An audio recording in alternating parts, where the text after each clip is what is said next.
The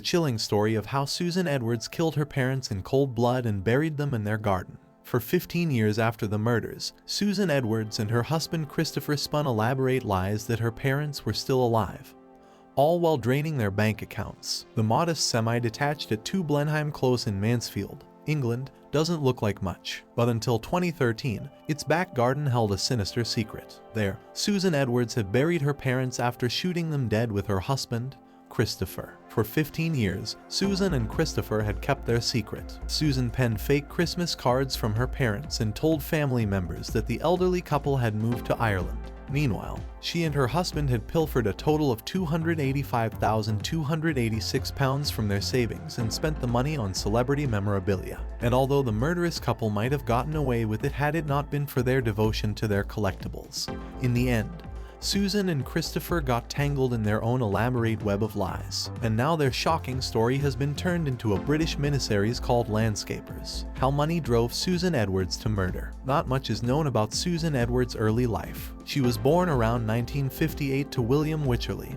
then 46, and his 23-year-old wife, Patricia, who was already pregnant when they married. Susan later claimed that she'd had an unhappy childhood. To the police, she said that William had abused her until she was 11.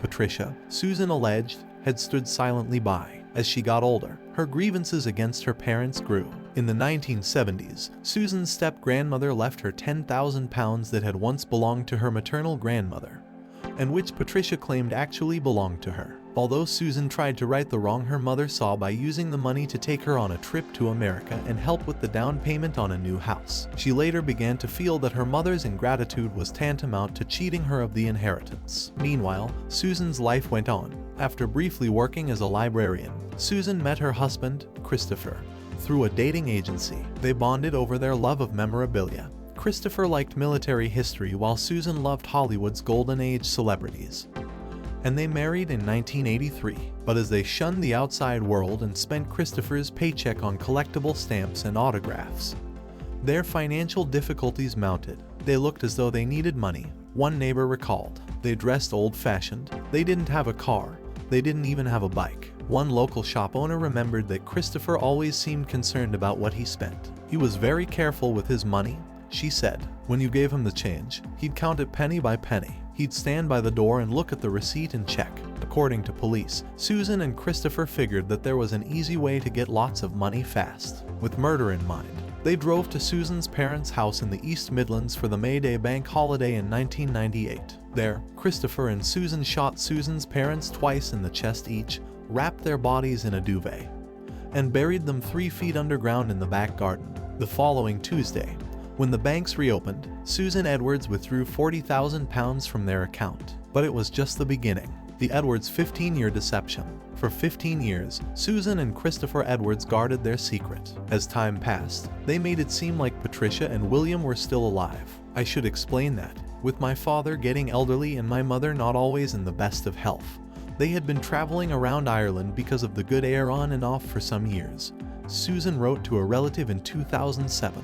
On another occasion in 2011, Susan raved that her parents were enjoying a second youth and wrote, "It is good to see them with such zest." All the while, Susan and Christopher were siphoning money from William and Patricia's accounts. They set up loans and credit cards under the dead couple's name, faked pension and disability benefits documents, and even sold their house with a forged signature. Meanwhile, the bodies of William and Patricia Wycherley still lay underground and undetected. The money they stole didn't go into savings or real estate, however. Instead, Susan and Christopher squandered thousands of pounds on celebrity memorabilia. Once, they spent £14,000 on Gary Cooper collectibles. Another time, they dropped £20,000 on a collection of autographs. But by 2012, they started to get nervous. That year, William Wycherley was turning 100, and the Department for Work and Pensions asked for a face-to-face interview to mark the occasion. Buckingham Palace had also written inquiring where to send a telegram to congratulate the man on reaching his centennial birthday.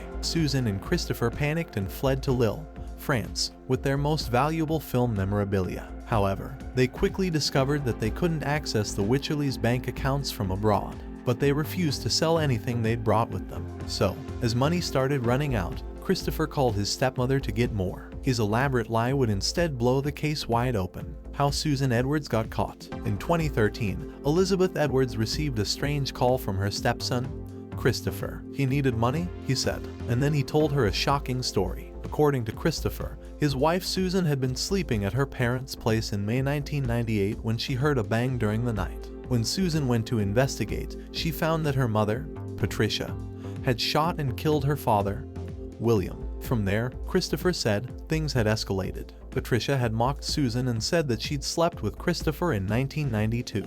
Then, Susan shot her mother, but Christopher didn't want to throw her to the wolves by going to the police. Susan Edwards, who repeated this story at her trial, offered even more details, claiming that she'd hidden her crime from Christopher for a week. She said that her mother had provoked her, said I was an unwanted child, she wanted an abortion. They both wanted an abortion. Susan Edwards told the court, she told me she knew that my father abused me. At some point she threw the gun on the bed. I picked it up. She kept going on and I asked her to stop saying these things. I asked her, please stop saying these things, will you go away? She didn't. She kept on and on. To make her stop talking, Susan said she shot her mother in the chest. But Elizabeth was unswayed by her stepson's story. She called the police and told him exactly what he'd said. When we received that call on October 1st, it was difficult to believe that what she said had happened could have happened, admitted Detective Chief Inspector Rob Griffin. But we took it seriously, and that is when the investigation started. The police began to dig up the garden at 2 Blenheim Close. Then, on Oct. 9, 2013, they found the remains of William and Patricia Wycherley. Penniless and backed into a corner, Christopher and Susan Edwards turned themselves in soon afterward. Later on today we are going to surrender ourselves to the UK. Border Force authorities at the Eurostar terminal at Lille Europe Station. Christopher wrote in an email to the police on Oct. 30. We would prefer to do this, since my wife is already sufficiently frightened. Please could you notify the UK Border Force at Lille Europe so that they may expect us. Susan Edwards and the Landscapers miniseries. The police didn't buy Christopher and Susan Edwards' story. To them, the murder of William and Patricia Wycherley looked more like a calculated kill than a crime of passion. For one thing, both victims had been carefully shot twice in the torso. For another, their daughter had immediately withdrawn thousands from their bank account. And, of course, Susan and Christopher had covered up what they did for 15 years. Police suspect that it was Christopher, urged on by Susan, who pulled the trigger. After all, he admitted to having experience with guns and had even been part of a shooting club. This is a couple that appear to have planned for some years to exact revenge for the taking of inheritance that had been due to Susan from her step-grandmother. DCI Rob Griffin explained. They had spent a number of years planning how they might get some of that money back, and they decided on a course of action. They said, we will travel to Mansfield, we will kill this couple, who we know will not be missed, and take all of their money. He added, I would describe that as pretty cold and calculating. In 2014, both Susan and Christopher Edwards were found guilty. They were each sentenced to at least 25 years in prison for the double murder. It was through good old-fashioned detective work that we were able to separate fact from fiction, said Griffin. The Edwardses were their own worst enemies in the end. It was in the finer detail of their own story that we were able to expose their lies. Their story doesn't quite end there, however. Soon, it will play out on television in a miniseries called Landscapers, starring Olivia Colman as Susan Edwards and David Thewlis as Christopher Edwards.